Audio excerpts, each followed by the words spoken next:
Hello, welcome to our presentation today. My name is Joe Asplund. I'm joined here by my colleague Colette Abodea. Hello everyone. We're pleased to welcome you to our demonstration here of our latest product and trainer, Casualty Care Rescue Randy. There will be 4 parts to this demonstration in the video. One is just kind of go over the parts for you very quickly. It should last roughly 20 to 25 minutes. There'll be a background, a little setup, instructions, information on the setup. The types of training that we're going to be doing with Casualty Care Rescue Randy would be involved emergency cricothyrotomy training, tension pneumothorax and sucking chest wound, as well as massive bleeding, wound packing, and tourniquet applications. After that, we'll go a little bit over the cleaning and the care, and that should wrap up today's presentation. So a little bit of background, why this mannequin, why this trainer, Casualty Care Rescue Randy.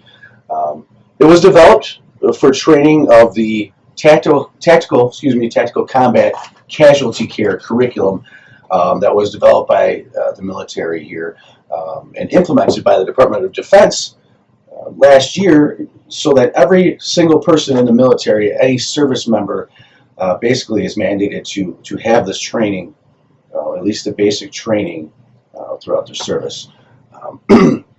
This also can correspond with the basic Tactical Emergency Casualty Care curriculum, which is for more civilian applications, would be first responders, EMTs, firefighters, law enforcement officers. The training focus of Casualty Care Rescue Randy is to treat the 3 leading causes of death on the battlefield, and these are massive bleeding, hemorrhaging, airway obstruction, and tension pneumothorax. So, Casualty Care Randy consists of 2 suits, an inner and an outer suit, that are dressed on to a modified Rescue Randy mannequin. So the Casualty Care Rescue Randy is based on a Rescue Randy body. It makes this trainer very rugged and durable. Also, there are no electronics within the mannequin or the trainer. It means there's nothing internal, nothing costly to break. CCRR, as we like to call it, Casualty Care Rescue Randy, can be used out in the infield for real-world training scenarios. We would like you to use it that way in real-world scenarios, and that's what it's designed for. Very rugged and durable trainer. So a little bit about the setup. When the customer receives the mannequin and the trainer, the suits will not be on the mannequin. We want the customer to know how to properly place the suit on the Rescue Randy body, making sure that it's very tight. Obviously, making sure that all the internal hoses are connected to the wounds properly. And the hoses are not kinked, so that the stimulated blood can flow freely to your desired wounds. With that, speaking of your blood, as far as the blood mixture, the Casualty Care Rescue Randy comes with 5 gallons worth of blood mix. It is very, very important to mix the blood in a separate container, and making sure it's mixed thoroughly with no clogs or clumps. A very smooth liquid mixture of simulated blood before you put it into the pump here. And moving over, this is the manual foot pump that comes with the Rescue Randy, the Casualty Care Rescue Randy. I'm just going to open it up here to kind of show you a little bit of it. When you do receive the pump, the connecting hoses store in the top of this pump here.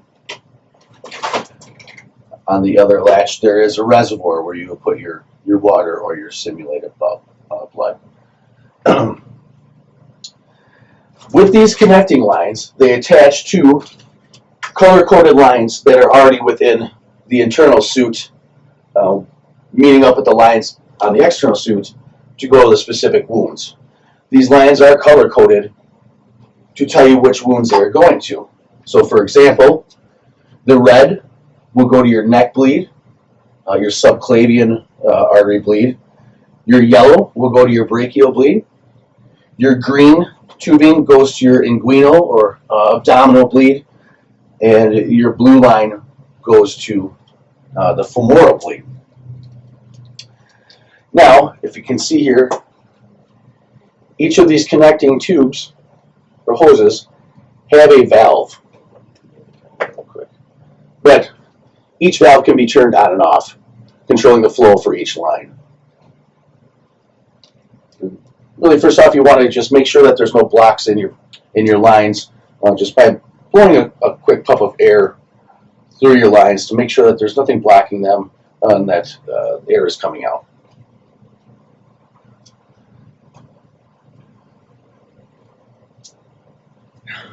Okay, so just for setup of the pump, you want to pick which wounds you want to bleed. So for the demonstration here today, we're going to bleed the green, yellow, and blue. The manual pump allows for 3 wounds to be bled simultaneously. There is an upgradable battery-operated backpack pump that does allow for all 4 of the wounds to bleed simultaneously. What it'll do, basically, you just plug these in, and they lock in place when they're connected correctly into the pump. I'm at this time going to make sure all 3 of these valves are on, so we're going to bleed all 3 wounds simultaneously. Now I have the green, the yellow, and the blue, so which would mean I have the brachial, the inguinal, and the femoral wounds, femoral artery wounds that we are going to be bleeding today. And they really just connect just like so. Get a good look at that. Got it? Okay.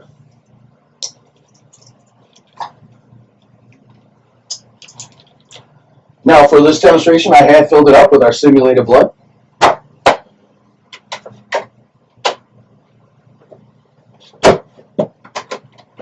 Lock it back up. It is transferable. It's got a handle on it. You carry it around. We should be good to go with that. Now to start with the training, and a little bit about the different aspects of the training here. We'll just start with the head. The Casualty Care Rescue Randy has the holes in the nose and the mouth for OPA and NPA placement. There's no airway per se on the Manikin. These holes are just to train for the placement of the OPA and NPA devices. So as you see, you have your nasopharyngeal, which will go into the left nostril, and your oral pharyngeal will go into the oral airway. Now for the emergency training scenarios, if this facial wound here has made using the OPA or the NPA impossible to create an airway, it would now call for moving down to the neck for a cricothoracotomy. A little background on that, the CCRR, or Casualty Care Rescue Randy, comes with 3 repairable neck skins and 10 repairable tracheas for the emergency crate training.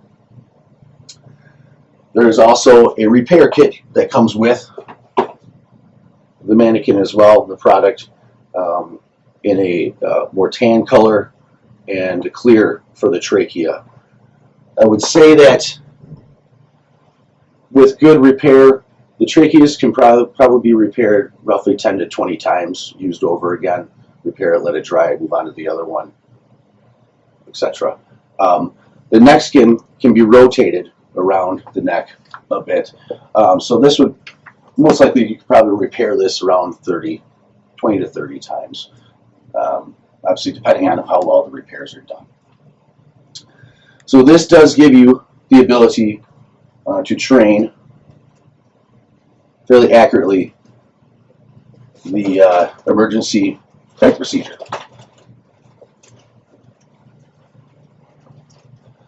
Moving down on the Manikin, we do have a mock chest wound. This would simulate a gunshot wound, stabbing. This does show placement of the chest seal. What happens here in the scenarios with this sometimes will lead to a tension pneumothorax, which gives us our second bit of training for needle decompression. So Casualty Care Rescue Randy allows for needle decompression to be done at the 4th and 5th intercostal space on the anterior axillary line on the side of the Manikin, and at the 2nd and 3rd intercostal space at the mid-clavicular line on the front of the Manikin. What makes Casualty Care Rescue Randy unique is that there are no visible target points for the needle decompression on the Manikin. This means that the student must learn to palpate for the correct area to successfully perform the needle decompression. Just demonstrate quickly. Between the 2nd and 3rd spaces. Here we go. And release the needle. There's no air sounds. There's no actual air decompression within the chest. This is to show the proper placement of the needle for the needle D. 5th. So, have it. So this will train for treatment of a tension pneumothorax. Moving on to the third leading cause of death on the battlefield, which would be your massive bleeding and hemorrhaging. This trains for tourniquet application, pressure application, as well as wound packing. A really great feature of this Manikin and this trainer, as far as the applications go, is the ability to do proper tourniquet application. You can't really do it on a person very well. The correct way is you'll really hurt somebody. So with the way that the suit is set up, it does give you a way to do proper placement of the tourniquet, as well as the correct pressure that you need to have, and really turning that down to get the wounds, to get the bleeding to stop. So the trainer has 4 different bleeding sites. They can all be pressure applied. Tourniquet application can be done, as well as wound packing. Also, when you stick your finger in these wounds, you will feel an actual vessel. This mimics a severed artery in these specific areas, so it does give a very realistic feel. But these wounds would be your subclavian, your neck wound, your brachial artery, your arm wound, inguinal, abdominal wound, and your femoral, your leg. Your brachial and your femoral bleeding sites can be used with a standard PAT tourniquet or a standard type tourniquet to stop the bleeding at the vessel, or above the vessel, I should say. Now the subclavian and inguinal wounds, we do need a specialized, larger SAM tourniquet, which we have here, to tourniquet these wounds. Otherwise, you can obviously wound pack them. The wounds allow for realistic bleeding for the trainees, and this helps teach the correct procedure for wound packing and tourniquet application. And just like a human, if the procedures are done correctly, the bleeding will stop at the sites, and even though the pressure is still flowing. So at this time, I'd like to demonstrate some of the bleeding and tourniquet application. So if I could ask Khaled to come here. And before we do that, can you explain the difference between the 2 pumps? There's the manual and the external pump, the other one. There's 2 pumps. It's optional, other pump, the electronic one. Yeah. Did you pause it? No. Okay. Yeah. So the manual pump comes with the system and with the Manikin. There is an option for an upgradable. It's a battery operated, like a Milwaukee Tools lithium rechargeable battery system that slides right into this pump system, into a backpack that you can actually put over Randy, or have a person wear. But then that holds the blood inside the backpack as well with the Camelback system. And that also has an automatic key fob system to turn it on and off. It's optional, right? It's optional. It's an upgrade, yeah. Okay. But that will make all 4 of the wounds bleed simultaneously. This is what, okay. Yep. That's what good about it, where we have that 4-sided bleed in the center. Right, and with that system too comes a couple additional wounds. So if you'd like, you could have 2 patients. It's got another arm wound you could actually put on a person. It's got a guard on it, Okay. so you can't hurt them, but so you could actually do some wound packing and things like that. So just contact your rep or contact us here, and we can help you out with working if you'd like to upgrade a system. Appreciate that explained to us. Thank Sure. you so much. And here, let me get you over here. So we're gonna do a little demonstration on the bleeding here, and we'll see if we can get your office all bloody. Now I filled that up, so you just go ahead and start pushing the pump there, Colette, because it's going to take a second to get that blood to come through. So you got to really start hitting it. I think you'll start soon. Yeah, and we've got some water because I had water in there earlier, and here comes the blood. So just keep going. Just keep going, because what I'm going to do is I'm just going to do all 3 of these wounds here real quick. So let's start with the brachial one. We're bleeding here. It's squirting. There we go. So I'm just going to do this tourniquet application here quickly. And get it properly. Just like a human, that wound is going to stop bleeding even though there's pressure coming to that site still. Perfect. Now, let's do the inguinal, which shows really well for wound packing. So I'm just going to start packing this gauze in here. And obviously everybody has their own type of right way to pack a wound. But I just want to get in here to show for the demonstration's sake. I can probably put this entire roll of gauze in here. And maybe even another one if need be. So you're still going there, Colette? Absolutely. But what I'm going to do here is get the SAM tourniquet on here. That's junctional tourniquet. Make sure I have it on the right spot for the artery. Keep going, just keep pushing. Get that down.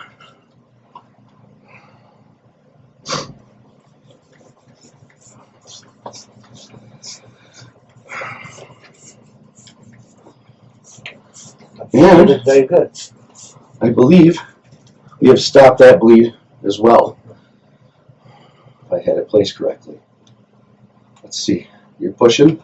Oh yeah. Yeah, there's no blood coming out. So all you have left now is the femoral artery. And just like a wound, you can start packing this up and tight against the bone, against the vessel. What you need to do.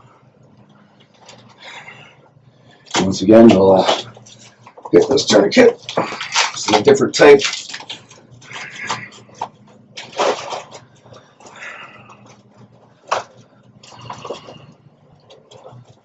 Keep going with the keep pumping. So I want to make sure that I'm showing that correctly. That it is stopping that. Oh yeah. Okay. Okay. So you're still pumping? Yes. I don't have that. I don't have it applied correctly. So.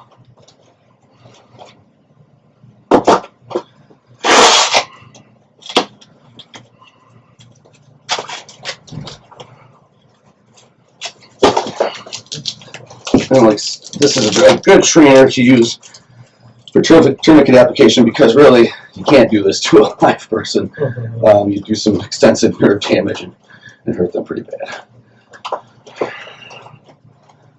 So I got this tight now. One more click on there and we'll see. All right. Okay, go ahead and stop. Okay. This is really Okay, doing good. All right. You can also do your subclavian wound the same way. You need help with this junctional tourniquet though, and there's an additional piece that goes up and around. You can also pack this wound as well. Okay, so tell us about the cleaning. a little bit about the cleaning, and then we can wrap it up. So. First off, with the foot pump, if you have excess blood like we're going to have left in the pump, dump it out and fill it with water. hook it back up to your wounds and all your lines with just your water, and just continuously pump it and run it through the suit, run it through the lines, until it's nothing but clear water coming out again. You don't want any sort of fake blood residue inside your lines, inside the pump. You really, really want to make sure that there's nothing but water coming out before you move on.